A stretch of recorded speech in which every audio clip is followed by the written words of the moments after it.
सद्गुरुनाथ महाराज की जय।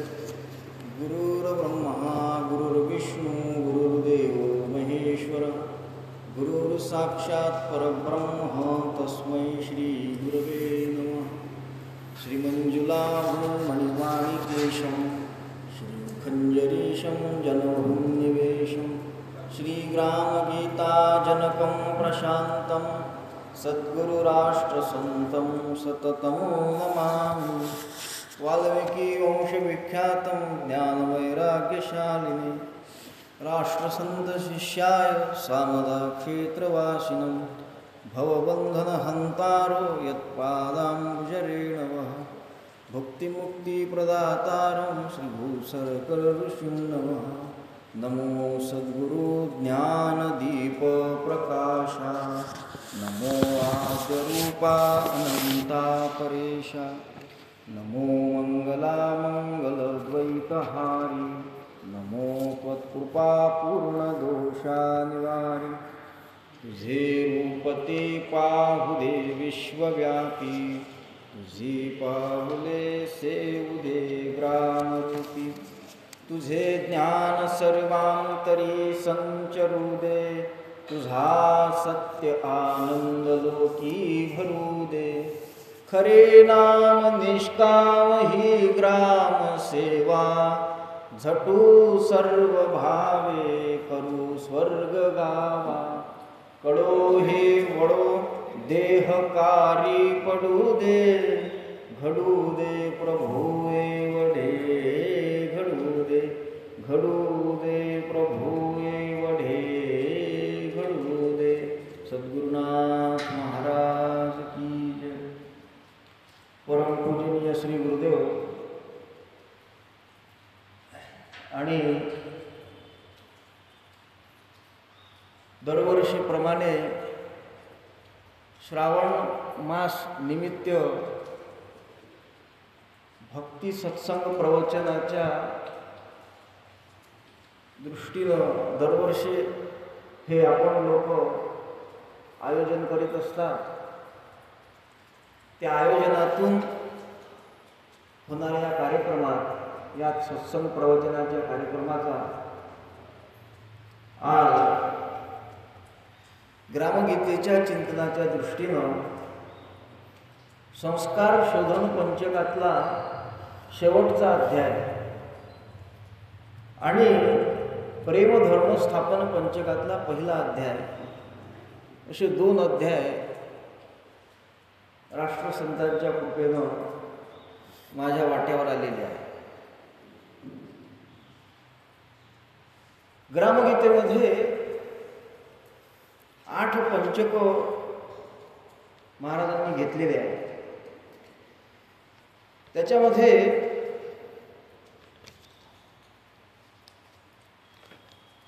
पहिलं सद्धर्म मंथन पंचक, दुसरं लोकवशीकरण पंचक आहे, तिसरं ग्रामनिर्माण कला आहे, नंतर दृष्टी परिवर्तन म्हणजे चौथं, आणि 5वं आहे संस्कार शोधन पंचक।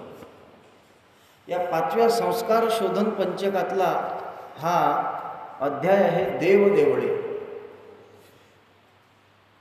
संस्कार शोधन म्हणजे काय तर संस्कार जे आपल्या भारतीय संस्कृतीमध्ये सांगितलेल्या गोष्टी आहेत, 16 संस्कार आहेत। बहुतेकांना त्याच्याबद्दल माहिती आहे।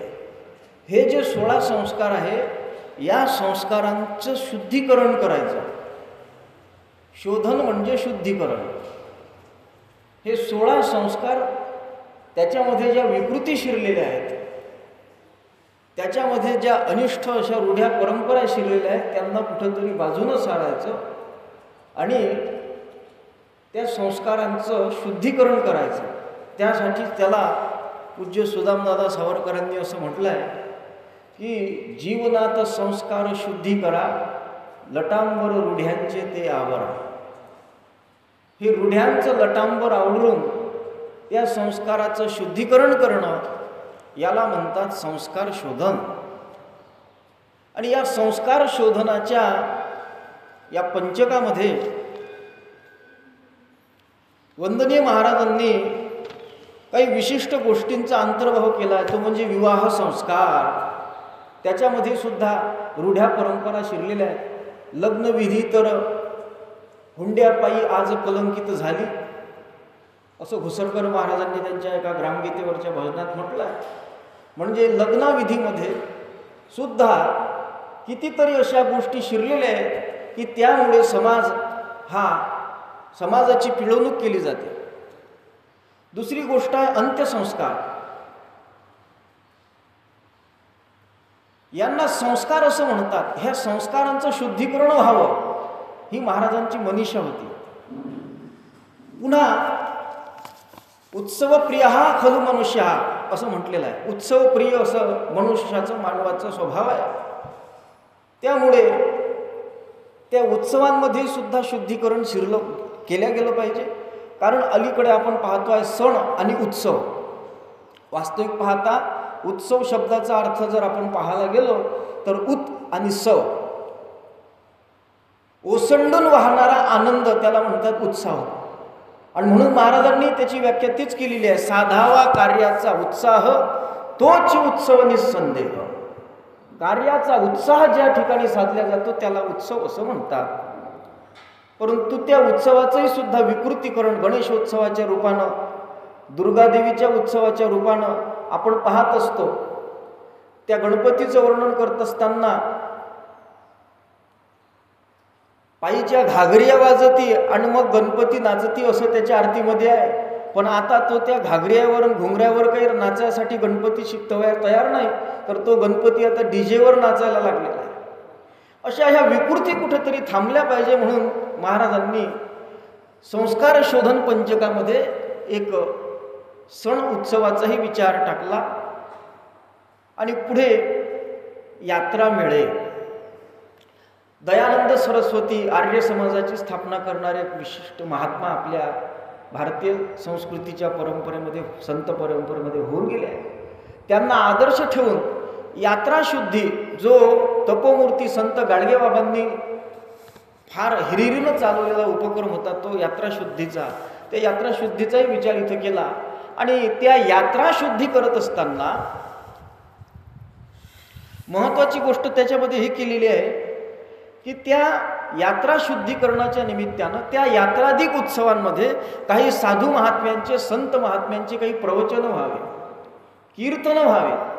आणि तेही सुद्धा कीर्तन उत्सव प्रवचन नुसते नसावे मनोरंजन, गावकऱ्यांचे उजळलेले जीवन ऐसे कार्यक्रम करावे, या दृष्टीनं ते सगळे कार्यक्रम करावे. आणि मग तिथं बोलावत असताना कुणाला बोलवावं हेही समजलं पाहिजे. मोठमोठ्या कार्यक्रमाचे स्टेज आपण पाहतो आणि तिथं बालकीर्तनकारांची कीर्तनं ठेवली जातात आणि ते बालकीर्तनकार कंबर बांधून सांगतात संसार दुःख मूळ. ज्याला संसाराची व्याख्या अजून समजली नाही तो सांगतो संसार दुःख मूळ. पण त्या कीर्तन प्रवचन ठेवत असताना ती सुद्धा कुणाची ठेवली पाहिजे हेही महाराजांनी सांगितलं. आणि तरी सुद्धा आपल्या ते लक्षात येत नाही, हे आपलं दुर्दैव. महाराज म्हणतात तेथे कीर्तन, तेथे भजन करा संतांचे आणि प्रवचन व्हावे विद्वानांचे. ती विद्वानांचे कीर्तन प्रवचन तिथं झाली पाहिजे. कारण हे जे स्टेज असतात हे मुलांचं कौतुक करण्याचे नसतात. मुलांचं कौतुक करण्याचे स्टेज हे शाळेमध्ये 26 जानेवारीच्या त्याला काय म्हणतात, हो त्याला गॅदरिंग म्हणतात. आणि मराठीत लोक त्याला सांस्कृतिक म्हणतात, पण मी त्याला विकृतिक कार्यक्रम म्हणत असतो. कारण त्यात कुठल्याही संस्कृतीचं दर्शन होताना आता दिसत नाही. आणि म्हणून त्या ठिकाणी अनेक धर्म पंथ संप्रदायाचे जे कोणी महात्मे असतील, जे संत असतील, जे विद्वान असतील त्यांना निमंत्रित करून त्यांचं प्रवचन ठेवायचं, त्यांचे कीर्तन ठेवायचे, त्यांचं संमेलन करायचं. म्हणजे समाजामध्ये जो पंथभेद, जो सांप्रदायिकतावाद वाढलेला आहे त्याला कुठंतरी आळा घालण्याच्या दृष्टीनं हे अनेक पंथ संप्रदायाचे प्रचारक, अनेक धर्मपंथ संप्रदायाचे जे काही कीर्तनकार, प्रवचनकार, महात्मे असतील ते लोक एका ठिकाणी आणायचे आणि त्यांचं संमेलन घडवून आणायचं. म्हणजे समाजामध्ये जी फूट पडत आहे ती फूट पडणं कमी व्हायला लागलं. मग योगायोगानं त्या संतांचं एकीकरण झालं. परंतु आणि संत जे असतात, वंदनीय महाराजांनीच म्हटल्याप्रमाणे, संत देहाने भिन्न असती, परी ध्येय धोरणे अभिन्न स्थिती, साधने जरी नाना दिसती तरी सिद्धांत मती सारखी. हे संत वेगळे जरी असतील, समर्थ रामदास स्वामी म्हणतात, संत दिसती वेगळाले परी ते स्वरूपी मिळाले, मिळून एकची झाले देहातीत वस्तू. म्हणून ते संत एक असतात. सर्व संत महाराज तर म्हणतात की येशू और गांधी में हमने फरक देखा नाही. तो येशू असेल, तो गांधी असेल, तो बुद्ध असेल, हे सर्व भिन्न भिन्न धर्मपंथ संप्रदायाचे जरी असतील तरी मात्र या सर्वांची मनीषा एकच आहे, या सर्वांचा विचार एकच आहे. म्हणून हे सर्व संत महात्मे एक आहेत. आणि म्हणून त्या श्रोत्यांच्या मनात प्रश्न निर्माण झाला की आम्ही या साधू संतांचं एकीकरण केलं, त्यांच्या विचारात आम्ही एकीकरण पाहिलं. हे सगळे संत एकच सांगतात, परंतु या संतांमध्ये भेद नाही. विचारांनी असती उदार, साधू संत थोर थोर, तेथे नाही भेद संचार कोण्याही प्रकारे. परंतु त्यांचे पंथानुयायी आपुलेच लावती घाई, आणि भिन्न भिन्न त्यांचे देवही एक न मिळती एकाशी. हे संत विचारानं एक आहेत, हृदयानं एक आहेत, परंतु त्या संतांचे जे भक्त असतात त्यांच्यामध्ये मात्र चढाओढ चाललेली असते की आमच्या संता इतका श्रेष्ठ संत नाही.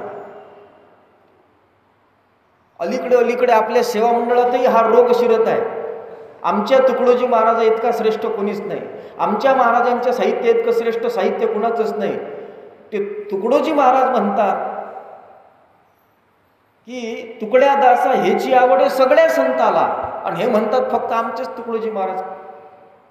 आमच्या तुकडोजी महाराजांचं महत्त्व काय वर्णन करा. अरे तुकडोजी महाराजांच्या श्रेष्ठतेला तोडच नाही आहे, परंतु तुकडोजी महाराज हे सर्व संत एकची असती असं सांगणारे म्हणतात, आणि आपण त्यांच्यामध्ये भेद करत असतो.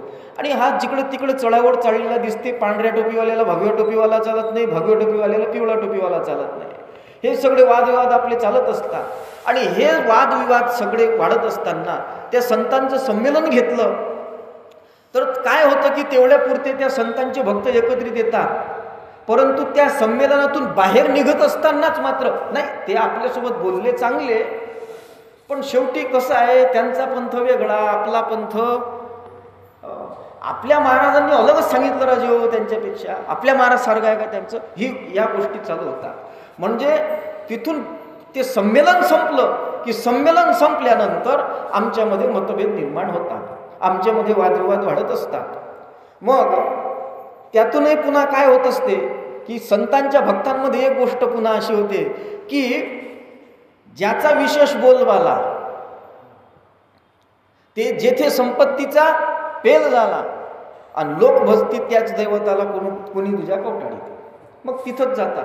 आणि हा जो सगळा मतभेद वाढलेला आहे, असं संतांचं हे सर्व एकत्रीकरण केल्यानंतर ते काही फारसं टिकत नाही. त्याला काय कारणीभूत आहे, त्याला एकच कारण आहे, ती म्हणजे प्रत्येकाची भिन्न भिन्न उपासना पद्धती.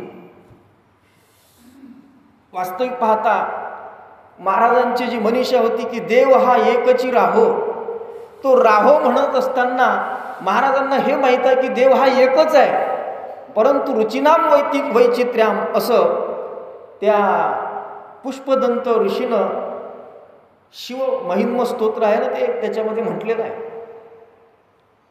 शिवमहिम्न स्तोत्रामध्ये की प्रत्येकाची रुची वेगळी आहे, प्रत्येकाच्या वृत्तीची आवड वेगळी आहे, म्हणून मग वेगळे वेगळे देव निर्माण झाले. आणि मग ते वेगळे वेगळे देव निर्माण झाल्यामुळे काय झालं की आपापले धर्म कर्म देव भिन्न भिन्न समजती मानव, तेने असोनी एकची गाव झाले भाव वेगळे. मग या देवाचं त्याला जमत नाही, त्या देवाचं याला जमत नाही, आणि त्यातून मग सर्वांनी ते सगळं नियमावली बनवून ठेवल्यासारखंच केलेलं आहे. वास्तविक पाहता पूज्य सुदामदादा सावरकरांनी ऋषीवर्य घुसरकर महाराजांच्या आग्रहावरून ग्रामगीता संकीर्तन म्हणून ग्रामगीतेच्या पंचकावर 8 भजनं लिहून मागितले होते. एका भजनाचे 8 कडवे आहेत, 5 कडवे आहेत, आणि एका कडव्यामध्ये 2-3 ओळीच्या एका कडव्यामध्ये एका अध्यायाचा सारांश लिहिलेला आहे. तर त्याच्यामध्ये या देवदेवळे अध्यायाचं वर्णन करत असताना सुदामदादांनी असं लिहिलं आहे की बहुदेवाचे उगीच भांडण मूळ तत्व समत्यांचे थाट नको शिक्षणार्थ देऊळ स्मारक गुणकर्माचे, सुदाम बोले सर्व भाविका द्वार मुक्त हे करा, लटांबर रूढ्यांचे हे आवरा, जीवनात संस्कार शुद्धी करा. हे संस्काराची शुद्धी करायची आहे. हे देव आपण वेगळे वेगळे बनवून घेतले, धर्म वेगळे वेगळे बनवून घेतले. माझा धर्म न्यारा आणि तुझा धर्म न्यारा, करी भांडा भांडी हा अधर्माची सारा. म्हणून हे सगळे जे देव देवतेचे भांडण केलेले आहे. आणि कोण कोण्या देवाची पूजा करल सांगता येत नाही. जगद्गुरु तुकाराम महाराज म्हणतात की शिळा तांबयाचे बाहुले केले, पाठ मांडूनी वरी बैसविले, गंध अक्षता झोकाळिले, आणि मना आले ते नाम ठेविले, या जनाशी लागले वेळ हो. आपल्या आपल्या मनानुसार रुचीनुसार देव निर्माण करतात, त्यांची पूजा करतात. आणि काही तर तामस भक्ती प्रकार अवलंबन करतात, बंगाली तामस भक्ती प्रकार. कोणी काही देवास बलिदान देती, देवीच्या मिशे मांस खाती, तीर्थ म्हणून मद्यपिती पिसाळलेले, देव देवडी दगडाचा, देवपाठ करते सोन्याचा, धाक पडे चोरट्याचा, म्हणून या पहारे देवडी. ही सगळी परिस्थिती निर्माण झालेली आहे. आणि म्हणून मग ही जी देवळं आहे, ही देवळं कशा करता असली पाहिजे.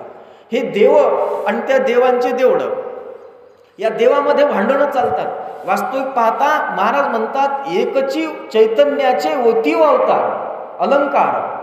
जसं अलंकार आहे सोनं आहे, एकच सोनं आहे, त्या सोन्याची कोणी बिगबाई केली, त्या सोन्याचं कोणी मंगळसूत्र केलं, त्या सोन्याचं कोणी नथनी केली, हे अलंकार. त्याच सोन्याचं कोणी चपला हार केला, त्याच सोन्याचा कोणी सँडलचा हार केला.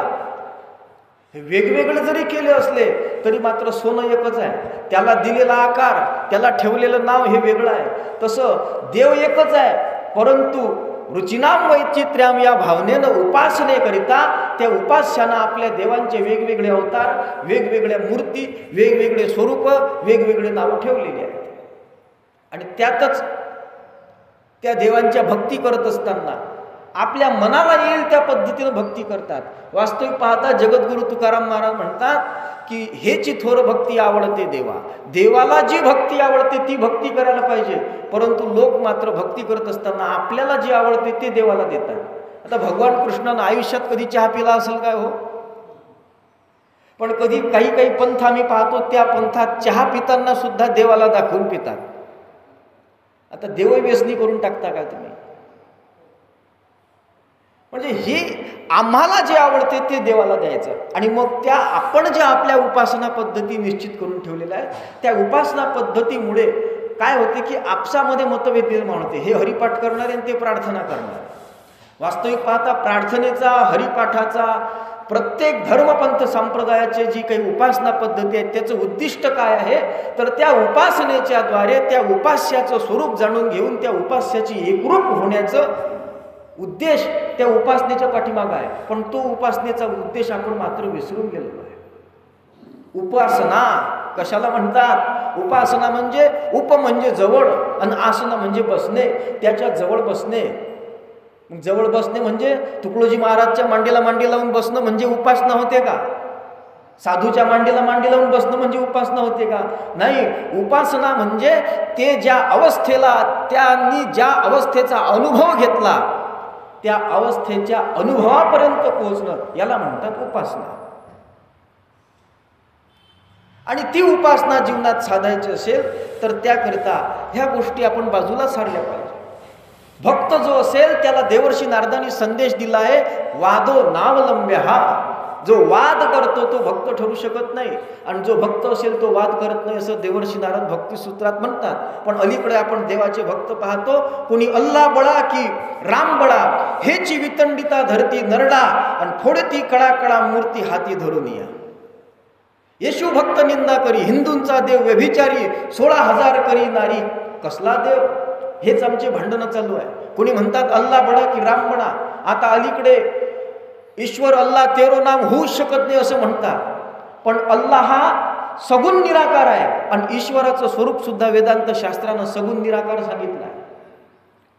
चीटी के पाव में घुंगरू बजे वो भी अल्लाह सुनता है. याचा अर्थ अल्लाह सुनता है म्हणजे अल्लाह सगुण आहे. पण अल्लाहचा आकार मात्र त्यांना मान्य नाही इस्लाम बांधवांना, म्हणून अल्लाह निराकार आहे. म्हणजे अल्लाह झाला सगुण निराकार, आणि तुमच्या ईश्वराचं स्वरूप वेदांत शास्त्रानं सांगितलं आहे मायोपाधिक चैतन्य, त्याला ईश्वर म्हणतात. उपाधिरहित चैतन्य त्याला ब्रह्म म्हणतात आणि अविद्योपाधिक चैतन्य त्याला जीव म्हणतात. म्हणून मायोपाधिक चैतन्याला ईश्वर म्हणतात आणि तो ईश्वर सगुण निराकार वेदांत शास्त्राने सांगितला आहे. म्हणून आपल्या देशामध्ये महात्मा गांधींसारख्या महात्म्यानं हा एक संदेश आणला होता की ईश्वर अल्लाह तेरो नाम. महाराजही सुद्धा म्हणतात ना कि अल्लाह का वही रूप है, ओंकार का जो स्वरूप है, फर्क रखना भूल है, दोनों का बिस्तर एक है. मस्जिद में भी है खुदा, मंदिर में भी राम है. पण आपले भांडणं काही संपत नाही. अलीकडे मिशनरीच्या नावाखाली त्या ख्रिश्चन बांधवांनी फार मोठं अरिष्ट आणलं असं म्हणायला हरकत नाही. ते सांगतात की हा लाकडाची मूर्ती करतात येशूची, ती तरंगते, आणि कृष्णाची मूर्ती आपली पाषाणाची किंवा धातूची, ते पाण्यात डुबून जाते. ते लोकांना सांगतात की तुमचा देव जर डुबून राहिला तर हा तुम्हाला तरी तारणार आहे काय? आमचा येशू तरुण राहिला म्हणून तुम्ही या तारणाऱ्या येशूची भक्ती करा, असं ते सांगतात. आता वास्तविक पाहता असं करायला काय येशू ख्रिस्तानं सांगितलं आहे का? आणि जर असा चुकीचा संदेश येशू ख्रिस्तानं दिला असता तर महाराजांनी प्रार्थनेत ग्रामगीतेत त्यांचा फोटो टाकला असता का? नाही. याचा अर्थ आमच्या धर्मातले लोक, वेगळ्या वेगळ्या धर्माचे लोक आपल्या आपल्या चुकीच्या वागणुकीमुळे त्यांच्या धर्मसंस्थापकांना आणि त्या धर्माच्या उपास्य देवतेला सुद्धा बदनाम करत असतात. आणि हाच सपाटा जिकडे तिकडे चढलेला आहे. आणि म्हणून या सद्धर्माचं, देवाचं, उपासनेचं खरं ज्ञान समाजाला व्हावं आणि समाज योग्य दिशेनं जावा म्हणून या ठिकाणी या देवळांची निर्मिती झाली आहे. एक गोष्ट लक्षात घेतली पाहिजे, ग्रामगीतेमध्ये सुद्धा 3 कांड आहेत. मी मागच्या वर्षी बोललो होतो, कर्मकांड, उपासनाकांड आणि ज्ञानकांड. कर्मकांड म्हणजे पूजापती कर्मकांड नाही. कर्मकांड म्हणजे कर्माच्या संबंधीचा विचार सुरुवातपासून ते जवळजवळ 23-24व्या अध्यायापर्यंत आलेला आहे, 25व्या अध्यायापर्यंत. त्यातही सुद्धा शेवटचे जे 24-25 हे 2 अध्याय आहेत, हे कर्मांगाव संबद्ध उपासना या नावानं ओळखल्या जाणारे अध्याय आहेत. म्हणजे कर्माचा संबंध असलेल्या उपासना. मग दुसरं हा जो भाग आहे या देवाच्या संबंधात, त्या ठिकाणी हा जो दुजाभाव झाला हा कुणामुळे झाला? हा झाला लोभी लबाडी पुजाऱ्यांमुळे. जगी हा जो दुजाभाव झाला तो पुजारी पंडेगिरीने केला आणि शास्त्रीही लावणी आधाराला समाज नेला अधोगती. आपण लोक शास्त्र वाचत नाही, त्यामुळे शास्त्राचं नाव पुढे करून या लोकांनी आपल्याला बनवलं आणि आपण बनत गेलो. वास्तविक पाहता महाराज म्हणतात, जैशी जयाची भावना तैसाची तयाचा देव जाणा, येथे भावनेशी प्रमुखपणा सहजची येतो. हे देवळं ही गोष्ट शिकवण्यासाठी निर्माण झालेली आहे. देव कशामध्ये आहे? अहो, नारद पुराणामध्ये एक श्लोक आहे, न काष्टे विद्यते देवो न मृण्मये न मृत्तिके भावे ही विद्यते देवो तस्मात भाव ही कारणम. देव हा कशा, याचं मराठी ट्रान्सलेशन तुकडोजी महाराजांनी एका भजनात केलं आहे, प्रसिद्ध भजन आहे. देवाचं देवत्व नाही दगडात, देवाचं देवत्व नाही लाकडात, सोन्या चांदीत नाही देवाची मात. मग देव कुठं आहे? भावे ही विद्यते देवो तस्मात भाव ही कारणम. भाव तिथं देव ही संतांची वाणी, आचारा वाचून पाहिला का? जिथं भाव आहे तिथंच देव आहे. जगद्गुरु तुकाराम महाराजही म्हणतात की भाव देवाचे उचित आणि भाव तोची भगवंत. म्हणून भाव हाच भगवंत आहे आणि तो भाव अंतःकरणात निर्माण व्हावा याकरिता मंदिरांची निर्मिती केली. कारण देव जैशी जैशी जयाची भावना तैसाची तयाचा देव जाणा. तुलसीदास सुद्धा म्हणतात, ज्या की रही भावना जैसी प्रभू मूरत देखी तिन तैसी. ज्याची जशी भावना असेल त्याला तो देव तशा पद्धतीचा दिसेल. आणि म्हणून त्या देवांचं महत्त्व वाढून त्या देवांच्यासाठी देवळं निर्माण केली. परमार्थतः देवळाची निर्मिती कधी झाली म्हणून जर विचार करायचा झाला तर देवळांची निर्मिती द्वापार युगामध्ये झाली असावी असा एक निष्कर्ष काढता येतो. कारण प्रत्येक युगाच्या उपासना ठरवून दिलेल्या आहेत. कृतये ध्यायतो विष्णू, कृतयुगामध्ये विष्णूचं ध्यान करायचं. त्रेतायाम यजतो मखैही, त्रेतायुगामध्ये यज्ञयागादी क्रिया चालत होत्या म्हणून त्रेतायुगामध्ये भगवान रामचंद्राला त्या विश्वामित्र ऋषींनी यज्ञाचं संरक्षण करण्याकरता नेलं होतं. म्हणजे पूर्वीचा काळ जो होता पहिला, महाराजांनी सुद्धा त्याचं वर्णन आदेश रचनेमध्ये केलेलं आहे की कृतयुग योगाने सजे, त्रेतादी यज्ञा साधिती, द्वापारी ध्यानी अर्चना, आचार पूजा पद्धती. द्वापार युगामध्ये अर्चन भक्ती, पूजा भक्तीचा उदय झाला आणि म्हणून त्यावेळेस मग मंदिरांची निर्मिती झाली. पांडवांनी काही मंदिरं बांधल्याचा उल्लेख महाभारतामध्ये आहे. म्हणजे द्वापार युगामध्ये मंदिराची निर्मिती झाली. आणि हे मंदिर कशाकरता निर्माण केले गेले, तर घुसरकर महाराजांनी एका भजनात सांगितलं आहे की घर संसार में रहकर शांति किसे ना पाई है, इसीलिए मंदिर मस्जिद बनवाई है. कोई करे कोई पढ़े नमाज और कोई करे पूजा, अल्लाह ईश्वर एक ही है नहीं दूजा. याच्यासाठी ही मंदिराची निर्मिती झाली होती. वंदनीय राष्ट्रसंत तुकडोजी महाराजांनी त्यांच्या स्फूर्ती तरंगमध्ये श्लोक लिहिले की हे मोठं मंदिर कशाकरता निर्माण झाले होते. कशास मठ मंदिरे आणि ही आश्रमे बांधिली, महान धन खर्चुनी अधिक लोक फोफावली. मला गमत ही मठे असती पूर्वी विद्यालये, जिथे गुरु बसून या वदती धर्मवत्सा असवे. कशाकरता हे मंदिर निर्माण झाले होते, हे मंदिर कशाकरता निर्माण झाले होते, काय उद्दिष्ट होतं या मंदिरांचं, तर या देवतेच्या उपासनेच्या संबंधानं, देवतेच्या ऐक्यतेच्या संबंधानं या समाजामध्ये जागृती व्हावी, समाजाला त्याविषयीचं ज्ञान व्हावं आणि त्या दृष्टीनं या मंदिरांची निर्मिती केली गेली होती. हे मंदिरं काय आहेत? आज वास्तविक पाहता महाराजांनी ग्रामगीतेमध्ये म्हटलेलं आहे की आज माणूस दूर दूर चाला मानव्य धर्मा सोडून. आज माणूस मानव्य धर्माला सोडून दूर दूर चाललेला आहे. आणि त्या माणसाला जर जवळ आणायचं असेल तर महाराजांनी याच ग्रामगीतेमध्ये सांगितलं आहे की नका उकरू नसते वाद, नका करू पंथभेद, मंदिराधिकांचा हेतू हाच शुद्ध, जवळ यावा मानव. आज मानव्य धर्माला सोडून दूर दूर चाललेला माणूस हा जवळ यावा, हाच या मंदिरांचा हेतू होता, हाच या मंदिरांचा उद्देश होता. आणि त्याच उद्देशानं हे मोठं मंदिर निर्माण केले होते, हे आश्रम निर्माण केले होते. कशाकरता? एवढा धन खर्च करून हे मोठं मंदिर कशाकरता निर्माण केले होते, तर महाराज म्हणतात मला गमत ही मठे असती पूर्वी विद्यालये. पूर्वीच्या काळामध्ये हे मोठं मंदिर म्हणजे विद्यालय होते. याच गुरुकुंज आश्रमासारख्या आश्रमात महाराज चातुर्मास्य वर्ग घेत होते. या आश्रमच्या माध्यमातून अनेक ठिकाणी, ब्रह्मपुरीसारख्या ठिकाणी, अकोल्याच्या राजराजेश्वर मंदिराच्या ठिकाणी महाराज चातुर्मास वर्ग घेत होते. त्यात नाथ भागवत, समर्थ रामदास स्वामीचा दासबोध, ज्ञानेश्वरी असे ग्रंथ अभ्यासाचे ठेवत होते. आज ती परंपरा देशकाल परिस्थितीनुसार संपुष्टात आल्यासारखी झाली. तरी आपण हा चातुर्मासाच्या अंतर्गत 1 महिन्याचा उत्सव चालवतो. हे फार मोठी गोष्ट आहे. हे कशाकरता चालत आहे, तर हे या उपासनेच्या संबंधानं यथार्थ ज्ञान व्हावं याच्याकरता हे सर्व होत होतं. आणि त्यासाठी आज जर त्या मंदिरांची परिस्थिती पाहिली, हे कशाकरता मंदिरं निर्माण केले होते? हे मंदिरं निर्माण केले होते, भक्तीची पाठशाळा होती. भक्ती कशी करावी हे शिकवल्या जात होतं या मंदिरामध्ये, या मंदिरांच्या मध्ये. आज त्या मंदिरांची जर परिस्थिती पाहिली तर वंदनीय राष्ट्रसंत तुकडोजी महाराजांसारख्या धर्मनिष्ठ महात्म्याला म्हणावं लागलं की हिंदुओं के मंदिरों की यह दुराशा देखिए, कोई तो मंदिर में झाड़ू लगे ना वर्ष भर, खाद और पुंजे पड़े हैं ऐसे वीरों की वहा वहा. कोई तो लंबे किए कर पैर बैठे सामने, कोई तो पत्ते पिसे है ये झब्बू बादशाह देखिए. काय परिस्थिती झाली आमच्या मंदिरांची. गावगावचं हनुमान मंदिर म्हणजे पत्ता खेळणाऱ्याचा, जुगार खेळणाऱ्याचा अड्डा होऊन बसलेला आहे. त्या मंदिराची कोणाला गरज राहिलेली नाही आहे.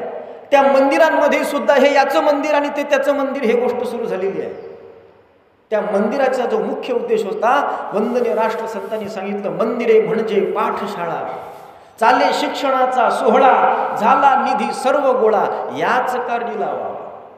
हे मंदिर म्हणजे संस्कार केंद्र व्हावे, या मंदिरातून पाठशाळा चालावी, या मंदिरातून हे भक्तीचं शास्त्र शिकवलं जावं. एक दृष्टांत सांगतो म्हणजे आपल्या लक्षात येईल.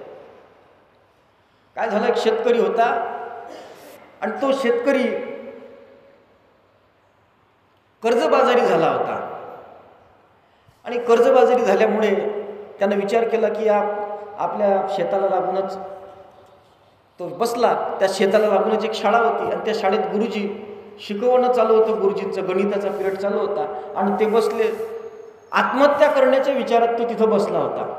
पण योगायोगानं गुरुजी शिकवत असताना त्याचं तिकडे लक्ष गेलं आणि ते गुरुजी शिकवत होते. का रे पोरं हो, माझ्याकडे 20,000 रुपये आहे. 20,000 रुपया 30,000 रुपये आहे. 30,000 रुपयातून 5,000 रुपयाची मी खरेदी केली तर माझ्याकडे किती रुपये शिल्लक राहिले. वजाबाकी शिकवणं चालू होती. ते गुरुजीनं शिकवलं. ते शिकवत असताना त्या गुरुजीनं शिकवत असताना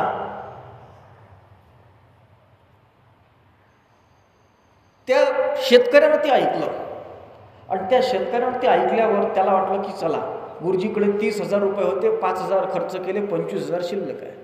आणि गुरुजीने त्या पोराला विचारलं, का रे पोरं हो, माझ्याकडे 30,000 रुपये होते, 5,000 रुपये मी खर्च केले, आता किती शिल्लक राहिले. पोरं म्हणे 25,000. जोरात बोलायला लागले. ते त्यानं शेतकऱ्यानं ऐकलं आणि तो आला आणि तिथं म्हणायला लागला की गुरुजी, मला 20,000 रुपयाची गरज आहे, तुम्ही मला 20,000 रुपये द्या. ते गुरुजी म्हणाले, मग माझ्या अजून पगार व्हायचा आहे, सणावाराचा पिरियड आहे, पुढे आता गोकुळाष्टमी आहे, रक्षाबंधन आहे आणि मलाच पैशाची गरज आहे, त्यामुळे मी आता काही पैसे देऊ शकत नाही. तो म्हणत होता, तुम्ही असं कसं म्हणता, मला पैसे द्या, तुम्ही खोटं बोलू नका. तो म्हणे, मी खोटं बोलत नाही, खरंच सांगतो, नाही आहे माझ्याकडे पैसे. अरे तुमचे पोरं बोलतात, का रे पोरं हो, गुरुजीकडे किती पैसे शिल्लक आहेत. पोरं म्हणत 25,000. आता 25,000 शिल्लक आहे म्हटल्यावर तुम्हाला, अहो पण ते तुमचं बरोबर आहे, पण माझ्याकडे नाही, पण तुमचे पोरं सांगतात, का रे पोरं हो, गुरुजीकडे किती शिल्लक आहे. ते पोरं म्हणत 25,000. मग त्या गुरुजींनी समजून सांगितलं की गोष्ट अशी आहे की हे 25,000 रुपये आहेत, हे खरं आहे, पण हे 25,000 जे आहेत, हे गोष्ट कशी आहे, मी यांना गणित शिकवत आहोत. म्हणजे कशासाठी, तर हे पोरं इथं गणित शिकतात आणि जेव्हा हे समाजात जाऊन व्यवहार करतील त्यावेळेस त्यांना हे वजाबाकी, हा गुणाकार, हा भागाकार, हे बेरीज, हे सगळं वापरून त्यांना आपला व्यवहार करत असताना हे गणित उपयोगात येईल, म्हणून मी हे इथं शिकवत आहोत. हे गणित शाळेत शिकावं लागते, पण त्या गणिताचा, शिकलेल्या गणिताच्या सूत्रांचा उपयोग मात्र व्यवहारात करावा लागत असतो. तसं ही मंदिरं भक्ती शिकवण्यासाठी आहे आणि ती भक्ती मात्र करत असताना प्रत्यक्ष आचरणातून समाजात वावरताना करावी लागत असते. आणि समाजात वावरत असताना जसा टिळा लावशी भाळी, तशी सोळ ही व्यसने सगळी. माळगळा जैशी तुळशीची, आस नको मग कधी परस्त्रीची. या गोष्टी या धर्म मंदिरातून शिकवल्या जाव्या, याच्याकरता देवळांची निर्मिती केली होती.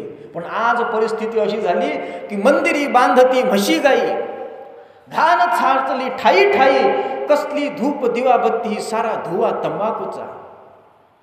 परिस्थिती, मंदिराचा भव्यवाडा झाला गुंडांचा आखाडा, ही आज या मंदिरांची परिस्थिती झाली आहे. ही मंदिरांची विकृती निर्माण झालेली आहे आणि म्हणून त्याचं कुठंतरी शुद्धीकरण व्हावं. मंदिर हे एक संस्कार केंद्र आहे आणि म्हणून त्या संस्काराचं सुद्धा शुद्धीकरण व्हावं, त्याचं सुद्धा शोधन व्हावं, म्हणून संस्कार शोधन पंचकामध्ये हा शेवटचा अध्याय महाराजांनी टाकला. आजची परिस्थिती अशी झाली, मंदिरे, क्षेत्रे, दुकाने झाली, पूजा कमाई करू लागली, दक्षिणा पात्रे पुढे आली पोठांसाठी. इतकी कठीण परिस्थिती आज या मंदिरांची झालेली आहे आणि म्हणून या मंदिरामध्ये समाजाच्या कल्याणाचा विचार चालत. महाराजांची भाषण आहे का तुम्ही, सदाचार प्रचार समितीचं भाषण आहे. महाराज म्हणतात त्या देवाला पाहिजेच किती जागा, त्याला पाहिजे तितकी जागा त्याला देऊन द्या आणि बाकीच्या जागेत होमिओपॅथिक आयुर्वेदिक दवाखाने उघडा, वाचनालय उघडा. महाराजांचं ते भजन वाचून पहा तुम्ही की आहे त्यांचीच करावी फिकीर, पुन्हा तरी बांधू नका मंदिर. त्याच्यामध्ये त्यांनी महाराजांनी सविस्तर लिहिलेलं आहे.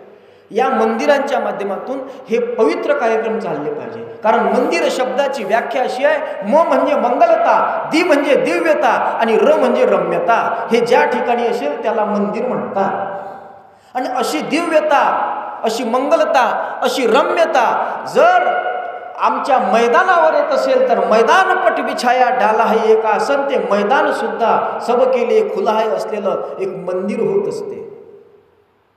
आणि म्हणून त्या मंदिरातून हा सर्व कारभार चालला पाहिजे.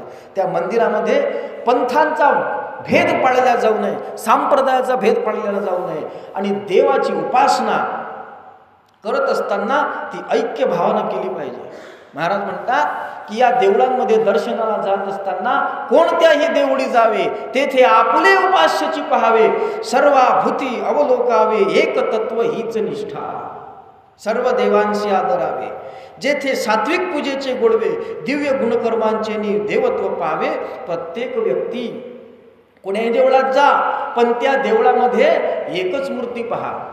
कारण हे मंदिर, हे देवी देवता कशा करता निर्माण झालेले आहेत, तर हे निर्माण झालेले आहेत तुमच्या आमच्या वृत्तीच्या स्थिरतेकरता, वृत्तीच्या समाधानाकरता. आपली वृत्ती जर स्थिर झाली, समाधानी झाली, तर त्या वृत्तीच्या समाधानी अवस्थेलाच ईश्वराच्या दर्शनाची स्थिती म्हटलं जाते. सदा राहे समाधान, हेची देवाचे दर्शन. देवाचं दर्शन कोणतं आहे? खरं वृत्तीचं समाधान अवस्था, त्यालाच म्हणतात देवाचं दर्शन, असं जगद्गुरु तुकाराम महाराज म्हणतात. आणि म्हणून मग या देवांचे भांडणं जर मिटवायचे असेल तर देव कुठं आहे? भावनेमध्ये आहे. भाव तिथं देव ही संतांची वाणी. या भावनेचा विकास करण्याच्या दृष्टीनं हे मंदिर निर्माण केलेले आहे. आणि म्हणून या दृष्टीनं या भेदाला बाजूला सारलं पाहिजे. देव हा भावनेमध्ये असतो आणि भेदाची कल्पना हे पुजाऱ्यात असते, पण देवाचं देवत्व मात्र भावनेमध्ये आहे.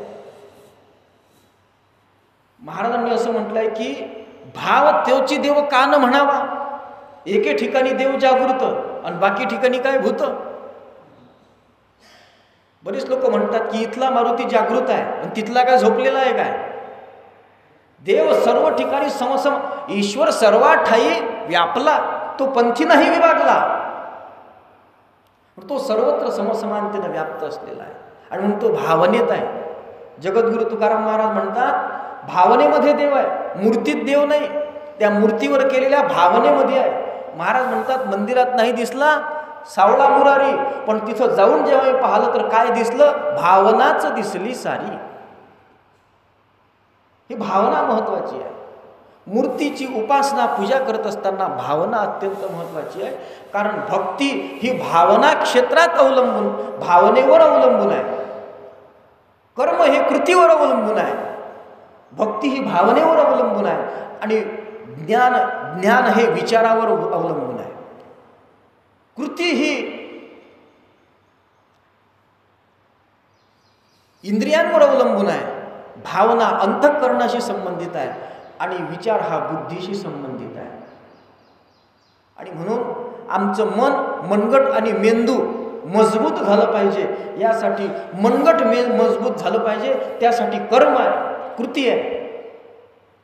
वेदानं 3 गोष्टी सांगितल्या आहे: कर्म, उपासना आणि ज्ञान. आमचं मनगट मजबूत व्हावं म्हणून कर्म आहे, आमचं मन मजबूत व्हावं म्हणून उपासना आहे आणि आमचा मेंदू मजबूत व्हावा म्हणून ज्ञानाचा विचार आहे.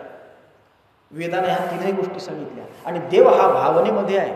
जगद्गुरु तुकाराम महाराज म्हणतात केला मातीचा पशुपती, परी मातीशी काय महती, शिवपूजा शिवाशी पावे आणि माती माती माझी सामावे. केला मातीचा पशुपती. या महिला मंडळी त्या काजळतीच्या दिवशी, तिला हरतालिका म्हणतात, त्या हरितालिकेच्या दिवशी नदीतून रेती आणतात आणि ते आणलेली रेती तिला शिवलिंगाचा आकार देऊन त्याची पूजा करतात. आणि ती पूजा केल्यानंतर नदीतून काय आणतात? रेती आणतात. आणि पूजा करताना पूजा कोणाची करतात? शंकराची करतात. आणि शंकराची पूजा झाल्यानंतर नदीत पुन्हा जे नेऊन टाकतात, काय नेऊन टाकतात? रेती नेऊन टाकतात.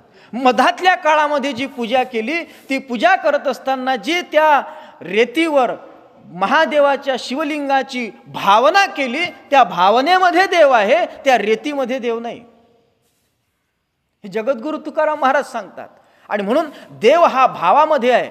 भाव देवाचे उचित, भाव तोची भगवंत, जगद्गुरु तुकाराम महाराज म्हणतात. त्या भावनेच्या दृष्टीनं आपल्या भावनेचा विकास करून त्या भावनेचा विकास म्हणजेच भक्तीचा विकास करायचा असतो आणि त्याकरता या मंदिरामध्ये मूर्ती असतात. मग कोणत्याही देवळात गेलं तर आपली जी इष्टदेवता आहे तीच पाहायची. गोस्वामी तुलसीदास तीर्थयात्रा करत करत वृंदावनला गेले आणि वृंदावनच्या मंदिरात गेल्यानंतर तिथं पाहिलं की त्या वृंदावनाच्या मंदिरामध्ये भगवान कृष्णाची मूर्ती होती. पण गोस्वामी तुलसीदास हे रामाचे भक्त. त्या मंदिरात गेल्यानंतर त्यांनी असं म्हटलं नाही की देवा तू कृष्ण आहेस, तू राम नाही म्हणून. त्यांनी असं वर्णन केलं, क्या कहू छवि आज की भले बने हो नाथ, तुलसी मस्तक नवत है जब धनुष्य बाण लो हाथ. कित मुरली कित चंद्रिका कित गोपिन के साथ, अपने जन के कारणे कृष्ण बने रघुनाथ. त्यांनी म्हटलं की देवा रोज तुम्ही धनुष्यबाण घेऊन उभे राहता, भगवान रामचंद्रा आज तर तुम्ही मुरली घेऊन उभे राहिले. त्यांनी असं म्हटलं नाही तू कृष्ण आहेस, तू राम नाही म्हणून. कधी तुम्ही बासरी घेऊन राहता तर कधी तुम्ही गोपिकांच्या सोबत राहता तर कधी सीतेच्या सोबत राहता. काय तुमचं वर्णन करावं, म्हणे तुकड्या तुझी लीला पाहता वेद बोलावे. अशी तुमची लीला आहे. पण तुम्ही एकच आहात. ह्या गोष्टीनं वृत्तीची स्थिरता करण्याच्या दृष्टीनं कुठल्याही देवळी जावे, तेथे आपुले उपास्याची पहावे, सर्वाभूती अवलोकावे, एकची तत्व हेची निष्ठा. याला निष्ठा म्हणतात. एक श्लोक आपण सगळे लोक नेहमी म्हणत असतो, ज्या ज्या ठिकाणी म्हणजाय माझे त्या त्या ठिकाणी निजरूप तुझे, मी ठेवितो मस्तक ज्या ठिकाणी, तेथे तुझे सद्गुरु पायालो मी. म्हणजे ज्या ज्या ठिकाणी तुझं रूप आहे, ज्या ज्या ठिकाणी तुझे पाऊल आहे, त्या त्या ठिकाणी माझं मन जावं असं नाही, तर ज्या ज्या ठिकाणी माझं मन जाईल त्या त्या ठिकाणी तुझे पाऊल असावे. हा त्याचा अर्थ. त्याला म्हणतात निष्ठा. आणि ही निष्ठा शिकवण्याकरता हे मंदिर होते आणि त्या मंदिरामध्ये ही निष्ठा शिकवण्याकरता उपासना शिकवल्या जात होती. आणि त्यामध्ये एक महत्त्वाचा भाग होता, तो म्हणजे मूर्तीपूजेचा. वेळ संपत आली, काहीतरी 10-15 मिनिट शिल्लक आहे. त्या 15 मिनिटामध्ये मूर्तीपूजेचा विचार थोडक्यात सांगण्याचा प्रयत्न करतो. कारण आपली गोष्ट अशी आहे, रात्र थोडी सोंगफार 1 तास आहे, त्याच्यात 2 अध्याय आहे आणि त्यात एका अध्यायात 7-8 विषय महाराजांनी घातलेले आहेत. आणि आम्ही असे आहोत की आम्हाला जास्त वेळ बोलायला दिला तर आम्ही बोलू शकतो, कमी वेळात बोलणं आम्हाला जमत नाही. तरी मी तुमच्या सर्वांच्या प्रेरणेनं महाराजांच्या कृपेनं प्रयत्न करतो. तर या पद्धतीनं मग तिथं मंदिराच्या मध्ये उपासनेच्या दृष्टीनं सुरुवातीला मूर्ती उपासनेचं, मूर्तीपूजेचं ज्ञान दिल्या जावं हा एक भाग आहे. परंतु त्या मूर्तीपूजेचं उद्दिष्ट काय, त्या मूर्तीपूजेच्या पाठीमागचं मूळ तत्व काय, ते सुद्धा आपण जाणून घेतलं पाहिजे.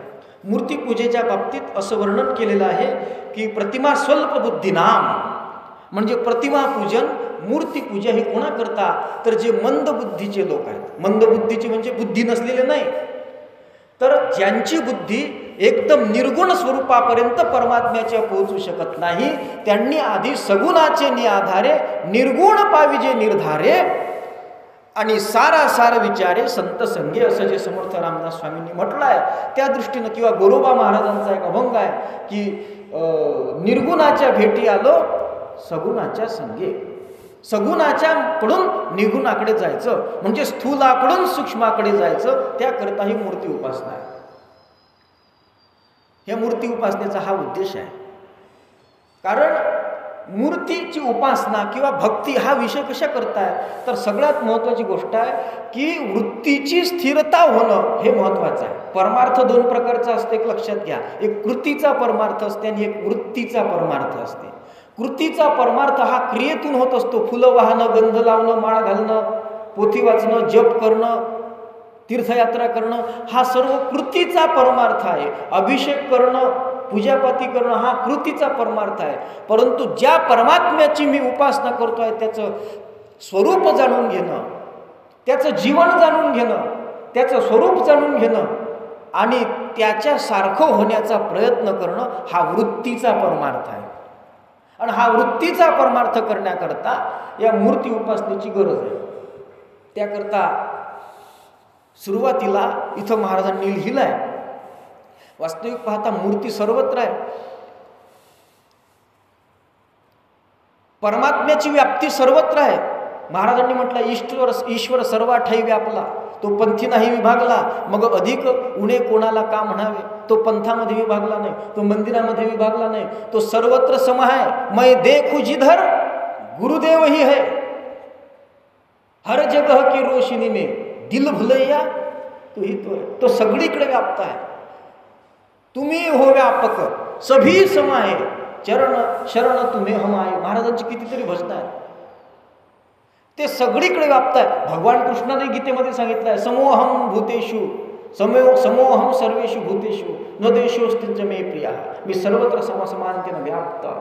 मग प्रश्न निर्माण होतो की देव जर सगळीकडे व्याप्त आहे, प्रत्येक जण आपण म्हणत असतो चराचरात वास करणारी गुरुदेव शक्ती, मग देव जर चराचरात व्याप्त आहे तर मग मूर्तीची गरज काय. त्याला एक उत्तर मी देतो. पहिलं की हवा जर सर्वत्र व्याप्त आहे तर पंख्याची गरज काय, हेच त्याचं उत्तर आहे. हवा तर सर्वत्र व्याप्त आहे ना, मग पंख्याची कूलरची गरज काय आहे. तर तो विशिष्ट पद्धतीनं त्याची आपल्यापर्यंत तो पोहोचावा, आपल्याला त्याची जाणीव व्हावी आणि त्याकरता त्याची गरज आहे. तर महाराजांनी एक सांगितलं आहे, जगद्गुरु तुकाराम महाराजही म्हणतात की अवघे परब्रह्म रीता नाही ठाव, मग प्रतिमा तो देव कैसा नव्हे. काही लोक म्हणतात मूर्तीत देव नाही, मूर्तीची निंदा करतात आणि आर्य समाजापासून मूर्तीची निंदा करण्याचा खूप एक सपाटा लागलेला आहे. वास्तविक पाहता ते त्या अवस्थेला पोहोचलेले असल्यामुळे त्यांच्यासाठी ते ठीक होतं दयानंद सरस्वतींकरता. परंतु सामान्य सर्वसामान्य जे मंदबोधवान असे पारमार्थिक असतात, त्यांना परमार्थाची वाटचाल करत असताना सुरुवातीला एकदम, कारण आपल्या वेदांत शास्त्रानं परमात्म्याचे 2 रूप सांगितले आहेत. द्वेवाव ब्रह्मणो रूपे मूर्तंच अमूर्तच. 2 रूप आहेत, एक मूर्त आणि एक अमूर्त, म्हणजे एक सगुण आणि एक निर्गुण. परंतु त्याच्याही पलीकडे एक अवस्था आहे, ती आहे सगुण निर्गुण के मिलवारे. जय मंगल गुरुदेव हमारे, त्याला म्हणतात ब्रह्म. पण तेच ब्रह्म जे निर्गुण आहे आणि तेच ब्रह्म सगुण आहे. म्हणजे सरळ सरळ भाषेत एक थिजलेलं तूप आणि एक वितळलेलं तूप. वितळलेलं तूप म्हणजे निर्गुण ब्रह्म आणि थिजलेलं तूप म्हणजे सगुण ब्रह्म. ते आकार आहे ना त्याला. मग तसं प्रतिमा सुद्धा देव आहे, कारण सगळीकडे देव आहे, चराचरात देव आहे. म्हणून त्या मूर्तीवर एक भावना करायची, कारण एकदम निर्गुणापर्यंत माणूस पोहोचू शकत नाही आणि निर्गुण परमात्म्याची उपासना करणं हे कठीणही आहे. भगवद्गीतेच्या 12व्या अध्यायामध्ये सांगितलं आहे ना, एत्वक्षरम निर्देश्य मौव्यक्तम परिउपासते सर्वत्र गम. त्याच्यामध्ये म्हटलेलं आहे की क्लेशोधिकरस्तेषां मौव्यक्ता सक्त चेतसां अव्यक्ता ही गतीर दुःखम देहवत वीरवाप्यते. ते दुःखदायी आहे, त्याकरता देहासक्ती त्यागावी लागते, देहाचा त्याग करावा लागतो आणि देहाचा त्याग करणं खूप कठीण आहे. म्हणून मग एकदम निर्गुणाची उपासना आपल्याला शक्य होत नाही. म्हणून मग महाराज म्हणतात, मनास पाहिजे काही आधार, म्हणून आरंभी मानिले साकार, देवे व्यापिले चराचर तेथे मूर्ती तद्रूपची. मनाला त्या परमार्थाच्या स्वरूपाकडे लावण्याकरता आधी एक विशिष्ट आकार त्याला दाखवावा लागते, कारण ही वृत्ती चंचल आहे. कारण वृत्ती जेव्हा ज्ञान करते पदार्थाचं, तेव्हा ही वृत्ती इंद्रियाच्या द्वारे ज्ञान करून घेत असते आणि इंद्रिय हे सगळे बहिर्मुख असल्यामुळे हे वृत्ती सुद्धा बहिर्मुख आहे. आणि बहिर्मुख वृत्तीने पाहता समाधान नाही हाता, हीच असे अनात्मता दुःखदायी सर्वांची. म्हणून ती वृत्ती अंतर्मुख करायची असेल तर त्याकरता त्या वृत्तीची चंचलता थांबवणं महत्त्वाचं आहे. आणि वृत्तीची अशुद्धता थांबवण्याकरता निष्काम कर्माचा विचार आहे, परंतु वृत्तीची स्थिरता करण्याकरता उपासनेचं महत्त्व आहे. मग ती उपासना करताना ती वृत्ती स्थिर व्हावी, ती वृत्ती स्थिर करण्याकरता त्या वृत्तीला जर नित्य परिवर्तन दाखवत गेलो, नित्य बदलणाऱ्याच गोष्टी दिसत गेल्या तर ती वृत्ती चंचल होईल. म्हणून एक गोष्ट लक्षात ठेवली पाहिजे, वृत्तीला चंचलता दाखवायची नाही तर स्थिरता दाखवायची. म्हणून आपला एवढा मोठा गुरुकुंजातला पुण्यतिथीचा स्टेज असतो, पण त्याच्यावर कधीही सुद्धा लाइटिंग लावलेली आपण कधी पाहिली नसेल आतापर्यंत तरी. त्याला हेच कारण आहे, महाराजांनी तेच सांगितलं होतं, तुमच्या अंगात ज्या कलरचं शर्ट आहे त्याच कलरच्या बटना पाहिजे. हे महाराजांनी सांगितलं होतं. आणि स्टेजवर किंवा फोटोमध्ये लाइटिंग असू नये, कारण तुम्ही जर तिथं उपासना करायला बसले त्या फोटोच्या समोर, त्या स्टेजच्या समोर, तर ते लाइटिंग चालू झाली की एक लाईट बंद झाला की दुसरा लाईट चालू होते, दुसऱ्या कलरचा लाईट सुरू झाला की तिसऱ्या कलरचा बंद होते. म्हणजे त्या लाईटची चंचलता तुमच्या डोळ्याच्या माध्यमातून त्या वृत्तीपर्यंत पोहोचून ती वृत्ती चंचल होते. त्या वृत्तीची स्थिरता टिकवून ठेवणं हे परमार्थाचं मुख्य साधन आहे. आणि म्हणून मग त्या परमात्म्याच्या त्या वृत्तीला त्या देवाची एक विशिष्ट सगुण साकार मूर्ती दाखवायची. कारण सुरुवातीला जे साधक आहे त्या साधकांसाठी सगळ्यात सोपा मार्ग जर कोणता असेल तर सगुण साकार रूपते निर्मळ ध्यानी ठेविताची पडे पडे. म्हणून आधी सगुणाची उपासना करायची आणि मग सगुणाचे आधारे निर्गुण पाविजे निर्धारे. मग त्याकरता आम्हाला नामजप सांगितला, त्याकरता आम्हाला मूर्तीपूजा सांगितली. परंतु एक महत्त्वाची गोष्ट आहे, हे नामजप जो आपण करत असतो, हा नामजपाचा एक विशेष महत्त्वाची गोष्ट लक्षात घेतली पाहिजे. हे नामजप करताना लोक मेले तरी मुक्त होणार नाही. वाक्य लक्षात घ्या. जर त्यांनी त्या नामजपासोबत जे पथ्य पाळायला पाहिजे ती पथ्य पाळले नाही. आज नामजप सगळेच घेतात, सगळेच करतात, परंतु ते नामस्मरण करत असताना महाराज म्हणतात की नामे शक्ती येते अंगी, संकटे निवारण्याची प्रसंगी, परी पुरुषार्थ असावा जंगी तरीच फळे. दुराचार सज्जन विरोध, ऐसे दोष आणि ती बाध, काया वाचा मने टाळिले अपराध तरीच फळे. ते नामस्मरण जर अपराध वगळून केलं तरच फळ देते, अन्यथा फळ देत नाही देत ते फळ. म्हणून नाम जप करत असताना सुद्धा 10 अपराध सांगितले ते वगळले पाहिजे. सनिंदा सती नाम वैभव कथा शेषवर भेद, श्रीधर श्रद्धा गुरुशास्त्र वेदवचन नामनर्थवाद भ्रम, नामास्थिती निषिद्ध वृत्ती विहित त्यागो ही धर्मांतरही साम्यम नामनी जपे शिवश्च हरिर्नामापराधा दशा. 10 प्रकारचे अपराध सांगितले. हे अपराध टाळून जर नामस्मरण घेतलं तरच ते नामस्मरण फळ देते, नाही तर फळ देत नाही. म्हणून महाराज म्हणतात काया वाचा मने टाळिले अपराध तरीच फळे. ग्रामगीता सांगते कोणते आहेत ते 10 अपराध. पहिला अपराध आहे सज्जन लोकांची निंदा करायची. नामस्मरण करायचं आणि सज्जन लोकांच्या निंदा करायच्या, नामस्मरण फळ देणार नाही. नामस्मरण करायचं आणि ज्याला नामस्मरण भक्तीचं महत्त्व नाही आहे, नाम भक्तीचा विरोध करणार आहे, त्याच्यासमोर नामस्मरणाचं महत्त्व सांगायचं, हाही एक दोषच आहे. तिसरा दोष सांगितलाय की नामस्मरण करत असताना 2 अवतारांचे देव असतील तर त्यांच्यामध्ये विरोध करायचा. रामाचा जप करायचा आणि शिवाचा विरोध करायचा, शिवाचा जप करायचा आणि कृष्णाचा विरोध करायचा. अशी जर आमची भावना असेल तर आम्हाला ते नामस्मरण फळ देऊ शकत नाही. पुढे गुरुवचनावर अश्रद्धा असणं हाही एक दोष आहे. नामस्मरण घ्यायचं, गुरुच्या वचनावर मात्र विश्वास नाही, असं चालत नाही. तर सदा संत वचनी असो भाव माझा, जरी प्राण जावं न विसरू मी काजा, असं असलं पाहिजे. पुढे शास्त्रावर सुद्धा विश्वास असावा. सद्ग्रंथांवर विश्वास असावा. नाहीतर मग नामजप करायचं आणि नामस्मरणाचं फळ काल्पनिक आहे असं म्हणायचं, हाही एक दोषच आहे. असे भरपूर दोष सांगितलेले आहेत. नामस्मरण घ्यायचं आणि आपल्या विहित कर्माचा त्याग करायचा, त्याला भक्त म्हणत नाही. एक श्लोक आलेला आहे आपले चैतन्य महाप्रभूंच्या एका ग्रंथामध्ये श्लोक आला आहे. ते म्हणतात की हे नामस्मरण करतात, भक्ती करतात, परंतु विहित त्याग करतात, तर ते देवाचे भक्त ठरू शकत नाही. ते हरीचे द्वेष्टे आहेत असं ते म्हणतात. पण असं करून चालत नाही. म्हणून मग आरंभी ही मूर्ती मानायची, त्या मूर्तीवर एक आपली भावना निर्माण करायची आणि त्या मूर्तीवर आपली वृत्ती नेऊन त्या मूर्तीचं ध्यान करून मग ती मूर्ती उपासायची आणि त्या मूर्तीची उपासना करून आधी त्या मूर्तीचे सद्गुण घ्यायचे.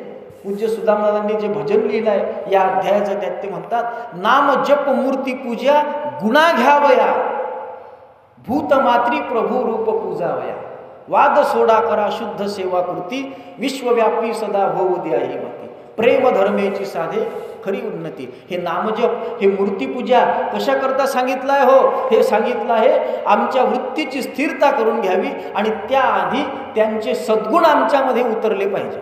सुदामदादा सावरकर म्हणत की मूर्ती तिथं कीर्ती नि चित्र तिथं चरित्र, हे लक्षात घेऊन आदर्श पुरुषांचं अनुकरण करणं हीच खरी मूर्तीपूजा आहे.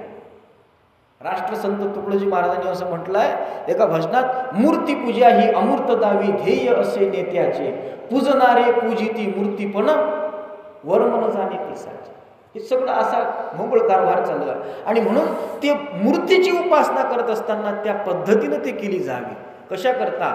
तर कोणत्याही देवळी जावे, तेथे आपली त्या मूर्तीमध्ये आपलीच देवता पाहायची आणि मग बाहेर निघाल्यावर सर्वाभूती अवलोकावे एकची तत्व हेची निष्ठा.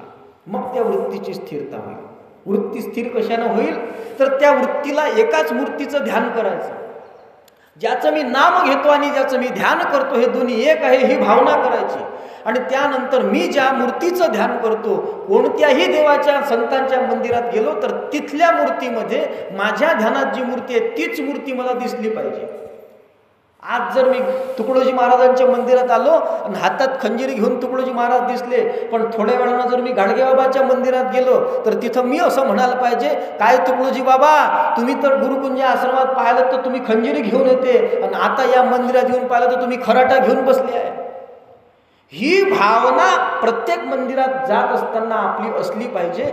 आणि मग जे तत्व मी ध्यानात पाहतो तेच तत्व दुसऱ्या कुठल्याही मंदिरातल्या मूर्तीत पाहायचं. आणि जे मी हरेक मूर्तीमध्ये पाहतो तेच तत्व व्यवहार करत असताना, समाजात वावरत असताना सर्वाभूती अवलोकावे एकची तत्व हेची निष्ठा. इथपर्यंत पोहोचण्याकरता मूर्तीपूजा आहे. आणि मग हा भक्त त्या देवाशी एकरूप व्हावा, हा या सगळ्या भक्तीचा उद्दिष्ट आहे. आणि या दिशेनं जर आपण चालत गेलो तर मग जीव ब्रह्म होऊनी अंतरी अनुभव घेई आपणची. त्या जीवाला देव होण्यापासून कोणी रोखू शकत नाही. आणि त्यासाठी ही मूर्तीपूजा ही त्याची पहिली पायरी आहे. महाराज म्हणतात मूर्त पूजन बचपन है, आज्ञा पालन तारुण्य है. मूर्तीची पूजा हे बचपन आहे. महाराज म्हणतात मूर्ती उपासना कशा करता सांगितली तर महाराजांनी एक दृष्टांत या उदाहरण या ग्रामगीतेच्या या अध्यायामध्ये दिला. ते म्हणतात की मुलीस उत्तम भाकरी करता यावी म्हणून मुलीने मातीची करावी, तशी अमूर्त देवाचा मार्ग दावी. मूर्तीपूजा ही देव आहे मूळचा अंतरी, पण त्याची उपासना करावी लागे बाहेरी. ओळख पटता विचारे पुरी भिन्नता उरी राहीना. आणि म्हणून त्या मूर्तीच्या उपासनेच्या द्वारे तिथपर्यंत पोहोचायचं आहे. कारण आपण त्या मूर्तीचे भक्त आहोत. आणि भक्त कशाला म्हणतात? समर्थ रामदास स्वामी म्हणत की भक्त म्हणजे विभक्त नव्हे, विभक्त म्हणजे भक्त नव्हे, विचारे विन काही नव्हे समाधान. आणि म्हणून राष्ट्रसंत तुकडोजी महाराज म्हणत होते की भक्त म्हणजे विभक्त नव्हे, एकरूपची होऊन जावे, देवे लोकांचे दुःख हरावे, आम्ही का करावे देव देव. म्हणून भक्त ही भगवान बने, दोनों भी एक जान बने, हे जे महाराजांनी सद्विचार प्रवाहामध्ये लिहिलं आहे. किंवा जबरदस्ती हा भक्ती नाही, भक्त विभक्त न होते काही. भक्त त्याला म्हणतात जो देवापासून कधीही विभक्त होत नाही, त्याला म्हणतात भक्त. आणि जो विभक्त असतो त्याला भक्त म्हणता येत नाही. म्हणून सरळ सरळ सांगायचं झालं तर देवभक्त हे काही वेगळे वेगळे नाही आहे. आपणची मंदिर मूर्ती पुजारी, आपणची पुष्पे होऊन पूजा करी, आपणची देवरूपी अंतरी पावे भक्ता. गणेश, शारदा आणि सद्गुरू हे सगळे ओवे आपले पाठ आहे. म्हणजे सर्व तोच आहे. भक्तही तोच आहे, देवही तोच आहे, भक्तीची पूजा सामुग्री सुद्धा तोच आहे. जसं अमृत अनुभवामध्ये ज्ञानेश्वर महाराज म्हणतात की देव देऊळ परिवारू कोरुनी की जे डोंगरू, तैसा भक्तीचा व्यवहारू कान व्हावा. या दृष्टीनं सर्व तोच आहे. गोस्वामी तुलसीदास म्हणतात भक्त भक्ती भगवंत वपू, भक्ती भक्त भगवंत गुरु, चार वपू नाम चार वपू एक. याचे नाव वेगळे वेगळे असतील पण वस्तू मात्र एकच आहे. भक्त, भक्ती, भगवंत आणि गुरु हे सगळे नाव वेगळे असले तरी एकच आहे. तसा देव आणि भक्त हे काही वेगळे वेगळे नाही आहे. देव भक्त नाही दुजे महाराज म्हणतात. फक्त झालं काय आहे की अज्ञानामुळे अविद्येमुळे वास्तविक पाहता देवत्वाची ज्योत दीप्तिमान पण आवरण पडले बरे. ते अज्ञानाचं जे अविद्येचं जे आवरण पडलेलं आहे त्या अविद्येच्या आवरणामुळे आपल्याला असं वाटतं की मी जीव आहे आणि तो देव आहे. म्हणून हा अज्ञानाचं आवरण जर निघून गेलं तर मग मात्र आपण त्या देवाशी एकरूप झाल्याशिवाय राहत नाही. आणि त्याच्याशी एकरूप होण्याकरताच हे मूर्तीचं साधन सांगितलं.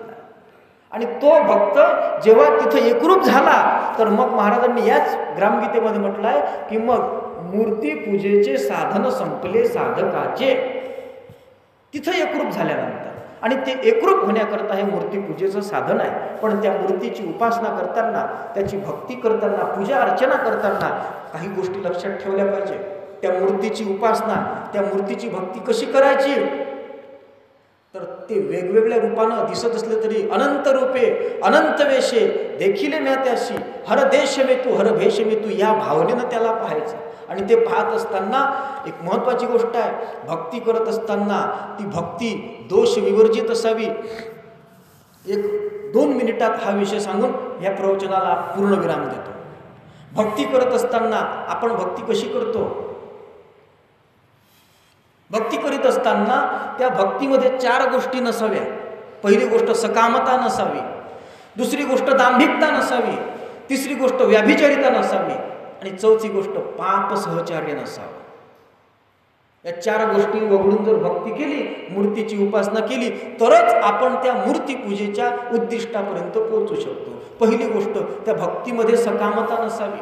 आपण भक्ती करतो पण आपल्या भक्तीचे उद्दिष्ट कोणते असतात? देवा मी रोज प्रार्थनेला येतो, तुकडोजी महाराजा माझे हे कंबर दुखून राहिली, हे कंबर दुखणं बसलं पाहिजे. ते कंबर दुखणं बशासाठी प्रार्थना लिहिलं आहे का महाराज? कुठंही जात असताना 2 रुपयाचा प्रसाद ठेवून 2 लाख रुपयाची नोकरी मागण्याची आपली मानसिकता असते देवासमोर. तिला सकाम भक्ती म्हणतात. परंतु देवाला तो भक्त आवडतो काही न मागे कोणाशी तोची आवडे देवाशी. म्हणून राष्ट्रसंत तुकडोजी महाराज भंगगाथ्यात म्हणतात की तुकड्यादास म्हणे पूर्ण हो निष्काम तेव्हा करी कामदेव पूर्ण. निष्काम भावनेनं त्याची भक्ती केली पाहिजे. भाकिता करुणातया निष्काम होऊनी अंतरी मग धाव घे प्रभू आमचा घ्या साक्ष संतांची जुनी. सकाम भावनेनं भक्ती केली तर नाही धावत. म्हणून पहिली गोष्ट निष्काम भावनेने भक्ती. निष्काम जो सेवा करी हरी भक्ती महाराजांचा अभंग आहे गाथ्यामध्ये. या दृष्टीनं त्याची भक्ती असावी. दुसरी गोष्ट त्या भक्तीमध्ये दांभिकता नसावी. मी माफी मागून बोलतो, आता कीर्तनकार प्रवचनकार भागवतकार लोक जे आहे यांच्या म्हणजे दांभिकता भक्तीमध्ये कशी असते याचं जिवंत उदाहरण पाहायचं असेल तर कीर्तनकार प्रवचनकारांकडे पाहायचं. ते कीर्तनाच्या स्टेजवर कसे वागतात, बोलतात, कसे कपडे घालतात, कसे राहतात, कोण्या पद्धतीनं वागतात, सप्त्यावर कसे राहतात आणि घरी आल्यावर कसे करतात, याचं निरीक्षण परीक्षण केलं की समजून जायचं. भागवतावर गेली की तो कृष्ण सोबत असते. तो कृष्ण त्याला मग जेव घालावं लागते, त्याला सगळंच करावं लागते. आणि घरी आल्यावर त्या कृष्णावर धूडस असते, त्याला जेव घालायचा पत्ता नाही. त्या कृष्णाला त्या 7 दिवसातच भूक लागते का काय मला समजत नाही. ही दांभिकता आमच्यामध्ये. बाह्य जगासाठी नटती कीर्तनी प्रेम नाही म्हणी तरी ते व्यर्थ. महाराजांनी अभंगगाथ्यामध्ये सांगितलं. बाह्य लोकांना इम्प्रेस करण्यासाठी आज कीर्तन प्रवचनामध्ये आमचा आगाऊपणा चाललेला आहे. आमचं कीर्तन देवासाठी आहे का? आमचं कीर्तन करत असताना 4 वेळा आरशात पाहून जातो आम्ही स्टेजवर. पण नामदेव रायाचं कीर्तन असं चालते की त्या कीर्तनात देवाचं पितांबर गळून पडते तर देवालाही भान नसते. हे खरं कीर्तन आहे.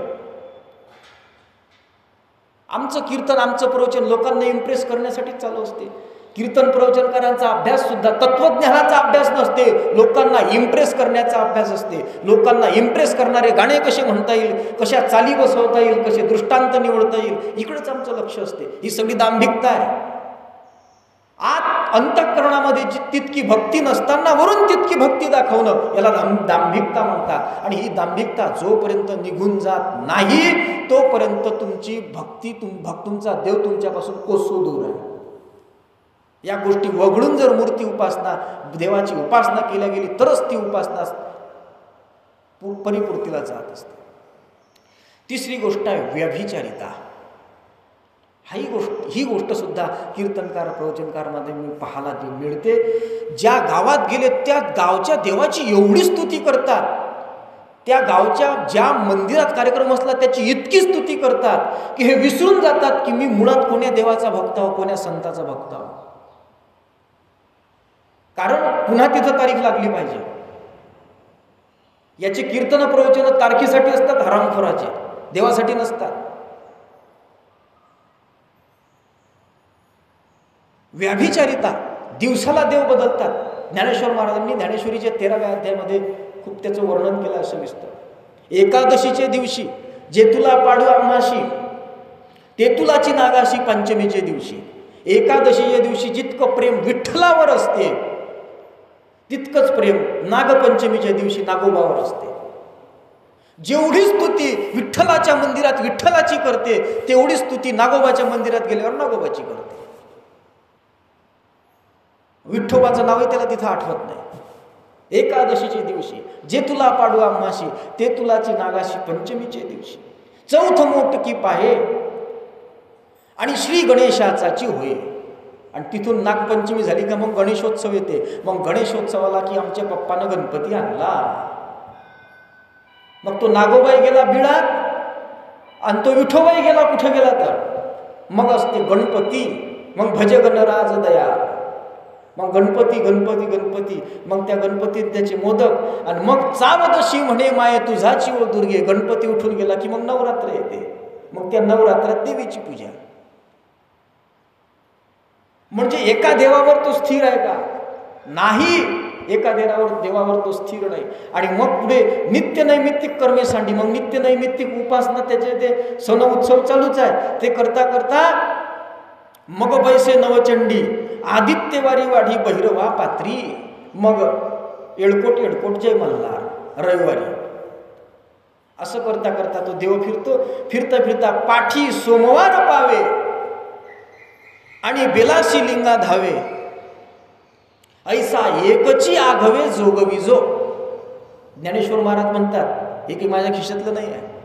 मग ते सोमवाराला की मग 108 बेल शंकरजीच्या पिंडीवर व्हायचे. मग शंकरजीची भक्ती. आणि पुढची शेवटची ओवी महत्वाची आहे. अशी जो भक्ती करतो त्याला ज्ञानेश्वर महाराजांनी काय म्हटलं आहे? ऐसा अखंड भजन करी उगानु हे क्षणभरी ती आघवेन गावद्वारी आहेव जैसी.